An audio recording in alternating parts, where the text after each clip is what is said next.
peuple sénégalais. D'accord. ne lii moo tax ànduñu ci duñ ko voté. d'accord alors am na loo xam ne am na fi fan yi ñu génn loolu moo jur sax Ousmane Sonko dem assemblée nationale mooy divorce bi am ci digganteem ak le président Bassirou Diomaye Faye mi ko convoqué d'après ni Ousmane Sonko raconté mbir yi que ne assemblée nationale la xëy jàkkaarloo ak yéen député yi wax fa ay propos bokk na ci les propos yi mu tenir sur les fonds politiques ak yeneen ak yeneen dina ci ñëw en détail ci bëccëg gi mu dem julli ji juma ñu woo ko ne ko ne wuy ji président Bassirou Diomaye Faye wala président Bassirou Diomaye Faye woo ko ci boppam ba mu demee ñu waxtaan fa mu mujjee mooy ba 20h di jot wala mu teg tuuti dañ ko limogé moom Ousmane Sonko d'abord est-ce que le limogeage de Ousmane Sonko dàq Ousmane Sonko dàq yi nga ko dàq ci bopp jëwriñu réew mi yow Guy Marius Sagna lu la bett la. man de foog naa ne c'était une question de temps. de temps. waaye kañ lay doon mais dina ñëw.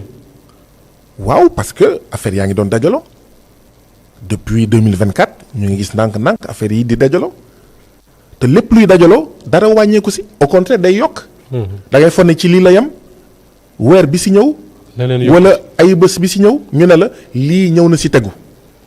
alors donc am na fu muy toll dinañ dem ba duñu déggoo donc wax ji moo nekkoon mais kañ lay doon ak kan moo siy jël initiative.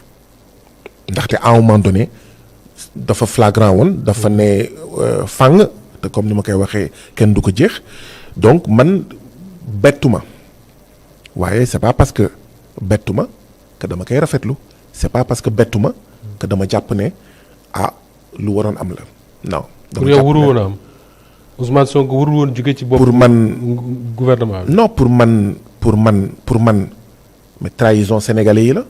pourquoi. Sénégalais yi. Le président de la République on dit de lui qu'il nomme aux emplois civils et militaires. waaw on dit de lui que moom mooy tànn premier ministre bu ko neex.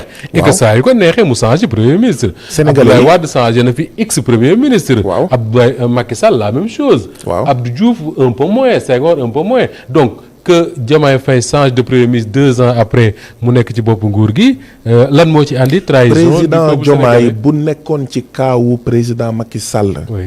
wala président Abdoulaye Wade wala président Abdou Diouf wala président Senghor li ngay wax nii moom laay wax sauf que président Diomaye dafa nekk ci situation boo xam ne guléet la ci Sénégal foog naa ne sax guléet la ci àddina bi moo tax ma ne c'est la première fois peut-être ci taarixu askan yi ñu gis li may woowee un président transfuge. un nomadisme mais présidentiel c'est un transfuge mooy dafa nekkoon ci benn groupe. bu tudd PASTEF am benn programme bu leer naññ ak ay tomb ñu jaay sénégalais yi bu ñu leen waxul woon Sonko mooy Diomaye du ñu votel Diomaye moo tax sànq ma doon wax ne sénégalais yi dañu leen jaay duo exactement. te man maa ngi fàttali ko bokk naa ci ñi doon wax ne déglu leen xëy dem voter benn. am ñaar. oui man bokkoon naa ci ñu ko doon wax. ci campagne bi bien sûr. voter benn am ñaar. dañ leen jaay duo kon sénégalais yi duo moo tax ñu mobiliser wu. lan moo tax waxuñu ok dem leen votel Diomaye point dañoo ne bu ngeen votelee Diomaye mel na ni Sonko ngeen votel loolu moo tax ñu votel Diomaye de. bu dul loon loolu du ñu votel Diomaye kon duo lañ leen jaay duo boobu kon dañ ko waroon sàmm autour du projet duo bi nag bu ñëwee nekk duel ndax taxawaayu président de la République Bassirou Diomaye Diakhar Faye bu boobaa 54% yi voté woon ndax duo ndax Sonko mooy Diomaye ndax projet dafa mel ni dañ leen war. pourquoi taxawaayu président Bassirou Diomaye Faye pourquoi duñu wax aussi taxawaayu premier ministre Ousmane Sonko parce que un duo pour mu nekk. waaw il faut ñu am entente. tout à fait il faut ñu bokk fi ñuy xool bokk yoon mais buñ jëlee rek ne Bassirou Diomaye la Ousmane Sonko pourquoi. mais nañu organiser benn débat national. oui man pare naa pour ñëw si xam naa ne am na ñeneen ñoo xam ne ñu ngi Pastef pare nañ pour ñëw ci un débat national. pour ne lan la.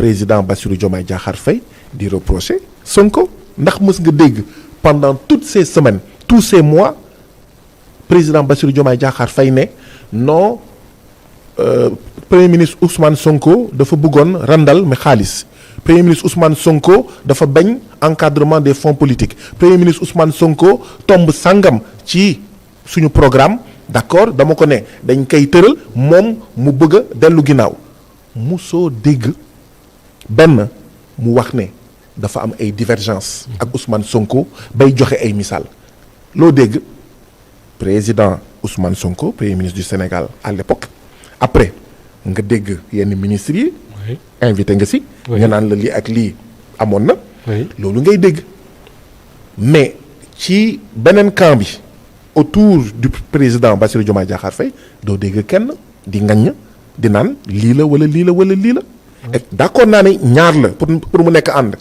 mais ci ànd bi kenn rek ngay dégg ne kii moo def lii kii moo def lii kii moo def lii l'autre camp laa ngay wax muy le président ak ñi mu àndal souvent soo leen di dégg da nga am impression que ni li ñuy reprocher le premier ministre wala bokk l'ex premier ministre bokk na ci le fait que doxalul dëgg-dëgg ndigalu président de la République. mooy Ousmane Sonko lui-même dit que du premier ministre buy soumettre à n'importe quoi mais un premier ministre également il est sous l'autorité d'un président moo koy sant mu def bàyyil mu bàyyi. waaw. oui mais man de bu ma nekkoon place su Ousmane Sonko taxawaay boobu laay am léegi yow boo kontaanul ci loolu nga jël say responsabilités rawatina ñun ñoo ànd bind programme bi. oui ñun ñoo ànd bind projet bi. ñun ñoo ànd campagne ci programme bi donc man gënuma la ko xam li ñu jote mooy mais kenn ki Ousmane Sonko dafa ne moom li ñu digg askan wi noonu lañ koy defee wa ilaa bu dee am na tomb boo xam ne dañoo dem ba ci biir gis ne dañoo juumoon nga taxawaat ak askan wi ne gars yi tomb sàngam ñun ñoo ko bindoon de. nii lañ ko bëggoon defee. te lii moo taxoon ñu def ko waaye dem nañ ba ci biir ñu gis loo xam ne xamuñu ko woon ñu séddoo ko ak askan wi ngir askan wi gisal boppam xam ne neexul ba neexul ñii bëgguñu ci génn ndax war waaye dañ ci bëgg génn ndax situation ndax condition ak ñoom seen mais déggoo jamais xoolal rek ñii wër président Bassirou Diomaye Diakhar Faye di wax te lu ñuy wax bëri na lu ñuy bind bëri na déggoo ci kenn à part il ne se soumet pas ci kilifteefu nu mu tudd Bassirou Diomaye Diakhar Faye déggoo fenn fu ñu wax ne. il faut respecter l'autorité du président. voilà lii la ñuy reprocher mais man Moustapha bu ma duggee Ndiaga Ndiaye wala 7 place buy dem Tamba mbaa Thiès. mbaa Ranérou wala Ziguinchor man nekkuma chauffeur bi benn chauffeur moo am. waaye gis nga bu brûler feu dama naan ko taxawal boo ko defaatee na mujj. boo ko defaatee dañuy jàdd police. wala damay wàcc te danga may delloo sama paas. loolu mooy intransigeance waaye loolu est-ce que tekki na ne nanguwoo. kilifte si chauffeur bi déedéet. li ngay bañ mooy. déedéet. li ngeen waxante woon ba nga ngay respecté code de la route. da ngay respecté li ñu waxante woon balaa maa yëg mënoo ko respecté man ma xool naka lay def. d'accord alors wax pour nga man loolu mooy taxawaayu Ousmane Sonko loolu mooy taxawaayu Pastef. wax nga sànq ne gouvernement boo xam ne la majorité parlementaire le parti majoritaire disons-le comme ça nekkuñu ca yow da je dis sànq waxoon nga ne anomalie la Ousmane Sonko bañ a nekk ci yenn institutions yi mais un gouvernement comme ça c'est am nañu jàpp ne c'est incohérent est-ce que d'accord nga ak la décision de la direction de Pastef bañ a bokk ci gouvernement parce que en réalité su ma déggee wax ji mooy le président de la République bëggoon na waa Pastef bokk ci gouvernement. waaw waaye moom condition yi mu bëggoon Pastef bokk ci gouvernement bi. condition yooyu moo ëppoon waar tool la d'accord naa taxawal sama gouvernement bu fanweeru jëwriñ. waaye yéen Pastef juróom-ñaar ngeen ci am mbir mi sax du waxaale ay poste waaye ëllëg. mais lu xew dañuy naan Pastef la. dañuy naan Pastef am nga ci responsabilité. déet ñun li ñu doon ci mandat bi suñu mandat la mandat 54% mandat wu sénégalais yépp la mais mënuñu nangu ñu ne léegi yéen seen mandat la waaye juróom-ñaari ministre ngeen ci am ci fanweer et que waxtaane wuñu ci bor bi nuñ koy def dégg nga Ousmane Sonko nee na laajte na. waaye daanaka tontu bi leerul. laajte na ci yeneen ak yeneen tomb tontu bi leerul mais kon ça veut dire que ñun ay poste rek moo ñu intéressé bu boobaa ci gouvernement bi waaye oto bi fu mu jëm ñun duñ ci wax ñun xamuñu ci dara est-ce que dafa dëppoog ñun li ñu waxante woon te ñu bind ko ci programme Diomaye président loolu mënul nekk da ngay dégg bés bu nekk depuis 2 ans nga dégg opposants yi naan waaw yéen a waxoon lii defagu leen ko yéen a waxoon lii defu leen ko. c'est vrai yenn saa yi mu nekk dëgg yenn saa yi mu nekk ay tappale mais li mu bëgg a wane foofu mooy donc ça veut dire que ñu ngi ñuy xool ñu ngi ñuy natt di ñu évaluer ci ñun lu ñu diggee woon waa léegi est-ce que dañuy nangu bokk gouvernement Bassirou Diomaye Diakhar Faye ba pare li ñu digge woon duñ ko def loolu mënuñu ko def. mënuñu ko nangu. d'accord malgré tout am na ñenn ci seen ay camarades de parti yoo xam ne ñoom dañoo préféré des ci gouvernement bi am na sax koo xam ne nee na moom démissionné na Pastef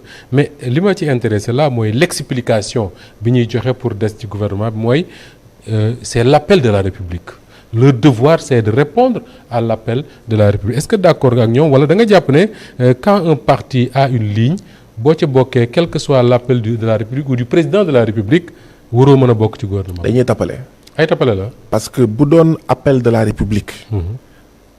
ak lu ñuy woowee servir l'État. ak servir askanu Sénégal. lan moo tax demuñu wuyu ji Macky Sall. Macky Sall doon na def ay appel nag. lan moo tax demuñu wuyu si Macky Sall. kon ça veut dire que dafa am appel ak appel. appel balaa moo neex. mu dëppook njëriñu askanu Sénégal donc pour man ñoom dañoo def seen choix nañ ko assumer amul problème. nañ ko assumer ñu continuer ñu dem li ci kanam rawalil gët la vie va trancher. dinañ gis li nar a xew askanu Sénégal dina xool dina jël moom itam ay matuwaayam. ci élection yi. en même temps am na aussi seen ay alliés yoo xam ne c'est des alliés de Pastef yéen àndoon depuis Yewwi Askan Wi yéen àndoon ci élection présidentielle bi on les croyait très très proches de Ousmane Sonko ñoom dañu préférer rester dans le gouvernement même àtte la ak les militants de Pastef yi préférer rester dans le gouvernement wala déet. man dama jàpp ne président Bassirou Diomaye Diakhar Faye ay weer ngi dafa am loo xam ne loolu rek la doon seet. oui. tas Pastef diviser Pastef fii laa toog weeru koor jàkkaarloog bi tey. oui mu ne ma loo xalaat ci li xew Pastef ma ne ko naa fi wax loo xam ne man guleet la ma koy wax. parce que ay weer ngi maa ngi xalaat. oui ma ne ko man dama jàpp ne président Bassirou Diomaye Diakhar Faye dafa bëgg a nekk njiitu Pastef. dafa bëgg a jiite Pastef. waaw dafa bëgg a jiite Pastef mu am force politique à sa disposition en tant que président parce que situation bu mu nekk situation bu inconfortable la dafa bëgg mu sori ay tomb ci programme Pastef waaye amul force politique bu ko jàppale donc dafa bëgg a am force politique puissante. mu yaakaaree ko woon ci Pastef. ñu ne ko président d'honneur mu xam ne président d'honneur du doole bi. doole Pastef. c'est le président Pastef. ñu ne ko boobu nag mënoo ko am président bi mu ngi tudd Ousmane Sonko ci la commencé dem uti ci biti ci nga commencé gis coalition Diomaye président di yëngatu di woo ay maire ak ñoom seen waaye mu xam ne loolu mën na yéex wala du doy. mu ne nañu continuer loolu waaye bàyyi ma seet ci biir Pastef pour man premier grand test bi. moo nekkoon gouvernement bi ci fanweeri ministre Pastef yi boo ci génnee maanaam yenn alliés. waaw d'accord xëy na ñaar fukk ak juróom yi. Pastef la ñu bokk. ñaata ñoo ci nar a des ak Diomaye ñaata ñoo ci nar a des ak Pastef. pour man loolu moo nekkoon test bi pour man da doon diviser dans un premier temps maanaam. mekki Pastef bi jaarale ko ci gouvernement bi mu mën a wax ne ci ñaar fukk ak juróomi ministres yi ñaar fukk yi ñu ngi ak man président Bassirou Diomaye Diakhar Faye wala fukk ak juróomi ñu ngi ak man voilà kon man maa am majorité bi après nag mu wàcc ba ci suuf ndaxte xëy na ministre bu nekk am nga département bi nga dëkk am nga région bi nga dëkk pour man loolu moo nekkoon enjeu bi donc man comprendre naa d'accord naa président Pastef njiitu parti Pastef ne non du ma nangu loolu dañuy tànn léegi nañ ci dem ba jeex amul ay ŋarale amul ay jëlal juróom-ñaari poste et cetera affaire bi flou comme ça. doo xam kan mooy kan. man nag àtte bi may àtte. fu mu nekk nii ëggum. àtte bi may àtte ñi bokk Pastef noonu lay àttee ñi ci nekkul. ñi nekk seen i alliés ñi nekkoon seen i alliés. man pour l'instant noonu laa ko mën a àttee. d'accord. ba keroog may dégg leneen. wala gis leneen. waaye pour man même àtte bi la. oui en parlant de test est-ce que jàpp nga ne test boobu Diomaye Faye daf ko réussir wala à partir du moment où l'essentiel des ministres et DG ci lu ñu dégg guma ils sont restés dans leur position au sein de Pastef nga jàpp nga ne le test da ko échoué moom le président. pour man pour l'instant dafa échoué. pour l'instant. ndaxte li ëpp ci ministre yi bokk Pastef. yi ci ëpp dañoo toog ak Pastef. man gëm naa ne sax. oui li ëpp ci ministre Pastef yi bu ñu toogoon ak Diomaye ñooñu dinañ dem ci Diomaye. waaye du ñu yóbbaale kenn ou presque. waaye dina nekk ci élément de langage. symbole. benn discours boo xam ne moom Diomaye ak ñi mu àndal dinañ ko utiliser pour ne ñoom ñoo am majorité. donc pour man dafa échoué waaye maanaam du abandonné. dina continuer. ba ci kanam continuer. absolument affaire bi mais commencé gul sax affaire bi commencé gul de. man oui. personnellement dama gëm ne boo taxawalee gouvernement te parti bu ëpp doole ci arène politique. ëpp doole ci assemblée nationale. ëppul doole ci gouvernement bi yow mii di def loolu. yaa ngi xàll yoon. am na looy wàcc. yaa ngi xàll yoon pour une crise institutionnelle. ah oui. mais à ce point. non day am problème yow yaa ngi gouvernement bi ñi ci ëpp doole ci réew mi jamono ji nekkuñu fa. mais dinañ am ay contradictions. c'est sûr. te yow bu fekkee pare nga dàq. premier ministre ak ministre yi ànd ak moom yépp te xam nga ne moo ëpp doole tey ci langue politique bi moo ëpp doole tey ci assemblée nationale pour man yow am na leneen li nga pare. en tout cas yaa ngi xàll yoon yaa ngi ubbi bunt loo xam ne mën na jur crise institutionnelle moo tax ma d'accord di rafetlu taxawaayu président Pastef Ousmane Sonko ci ne ñun de ñëwuñu fi pour xeex. dañoo ñëw pour dab bànneexu askan wi bu ngeen ñëwee assemblée. ci loolu lañ leen di invité. d'accord lan moo war a nekk taxawaayu les responsables de Pastef les DG yi nga xam ne ñoo bokk Pastef ba pare ils sont toujours en poste mais également les militants de Pastef qui regardent tout ça lan moo war a nekk seen taxawaay. bi ci njëkk. képp ku am poste moo xam DG nga. moo xam député nga. député oui par exemple. moo xam sax maire nga. da ngay wuyoo da ngay wax ne Pastef nga bokk Ousmane Sonko mooy sa président parti. Pastef ak Ousmane Sonko nga topp sa taxawaay bu njëkk mooy nga nekk député bu gën maire bu gën. DG bu gën. xeex bu njëkk bu dee mën naa wax xeex mooy yow député nga nekk député boo xam ne kenn mësu ko gis Sénégal ci dab bànneexu askanu Sénégal. DG boo xam ne nekk nga DG bu gën a jub. buy gën a jaamu ci sa liggéey bi ñu la dénk li nga xam ne mooy yitte askanu Sénégal wax naa ko yàggul. lii ñuy xaar ci ñoom du ay Sonko seul Sonko guide de la révolution li ñuy njëkk xaar ci ñun mooy wane ne ñun ñoo yore DG yi gën ñoo yore député yi gën ñoo yore maire yu gën. d'accord bu dee am na foo xam ne war nañ diirante mbagg. ak ku mu munti doon ci ñu nekk ci langue politique muy président Diomaye ak ñi ànd ak moom mooy ñun nañ leen won ne ñun ñoo dàq jaamu askanu Sénégal ñun ñoo dàq yore xaalisu askanu Sénégal yorin bu mucc ayib. bu jub ñun ñoo dàq respecté sart yi. ñun ñoo dàq def li nga xam ne askanu Sénégal. loolu lay xaar. militants yi oui. waaw militants yi allez-y d'accord ak ñiy wax ne les DG de Pastef par exemple dañu war a démissionner bala ñu leen a dàq.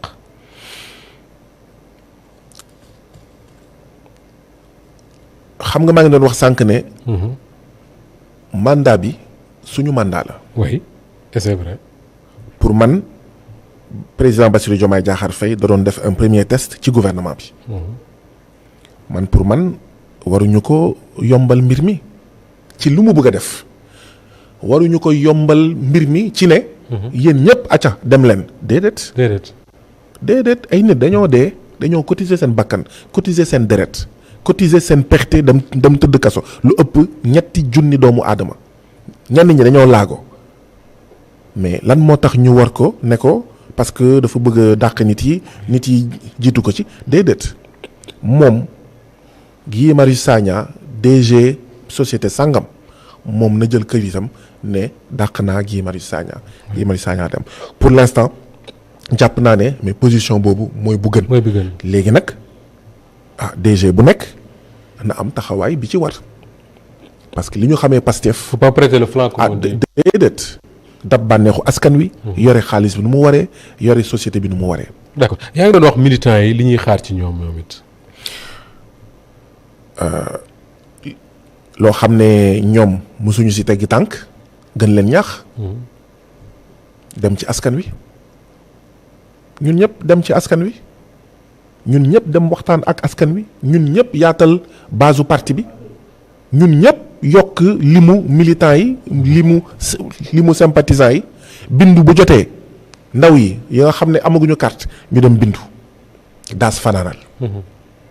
DG yi liggéey ministre yi liggéey ba ñëpp ràññee ne mosuñu am ministre ak DG yu mel ni yu Pastef ñun ñëpp militant dem liggéey wane loolu. ba pare dem waxtaan ak ñoom. waajal li nga xam ne. mooy combat bi parce que xeex bu jotee. dañu dem voter loolu mooy xeex bi. alors gouvernement bi ki ko jiite mooy Mohamed Al Amin Lo un nouveau gouvernement